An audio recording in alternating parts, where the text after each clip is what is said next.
Good morning and welcome to Wellness Wednesday. So, the topic today is about sleep. How is your sleep going during this time? I had to wake up, wear my yellow shirt because it feels like sunshine. It says hello, sunshine on it. And, we got a lot of great information yesterday by Dr. Froze. If you were able to watch his quick webinar, despite all those technical difficulties, but who cares? We got the information out. And so, what does it consist of? Sleep is important. If you've been a patient of mine for just 1 week or 8 years or 15 years, you've heard me talk about the importance of sleep.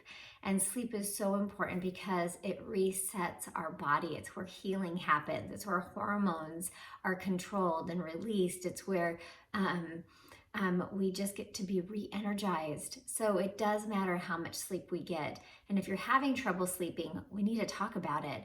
And so that's why I might ask, how many hours of sleep are you getting a night? And what kind of sleep is it? Because the first thing I want to go to is, how do we fix it? We don't need to use Benadryl.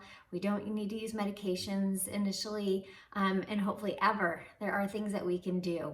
So let's talk about it. What can we do? So download an app if you haven't downloaded, maybe a calm app or a meditation app. Do that before you go to bed or when you're stressed during the day, because if you're less stressed, then you'll fall asleep a little bit easier, or you'll get into the routine of listening to waves crash or someone counting or vibrations.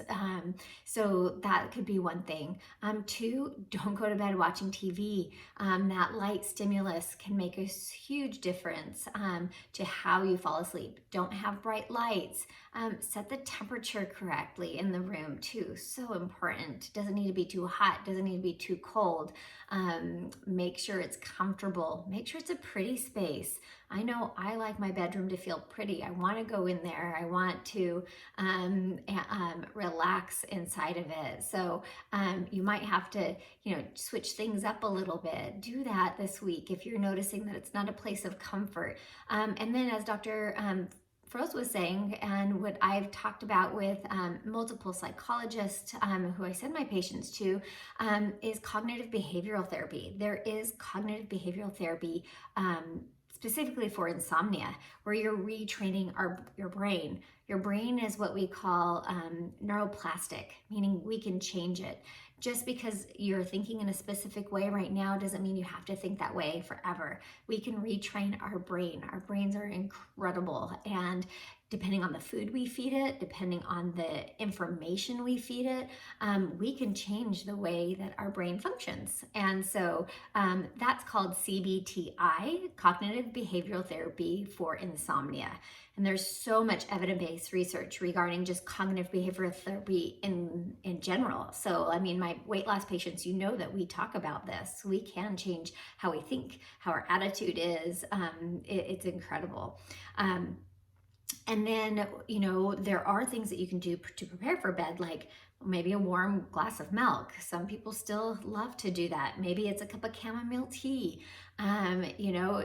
Don't do sugary items or things that are full of caffeine, because of course those are going to keep you up.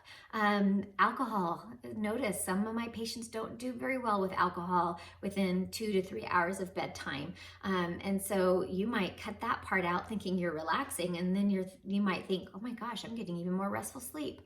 And so we do want to have good sleep. What are you going to implement this week? Is it going to be turning off the TV because of the news?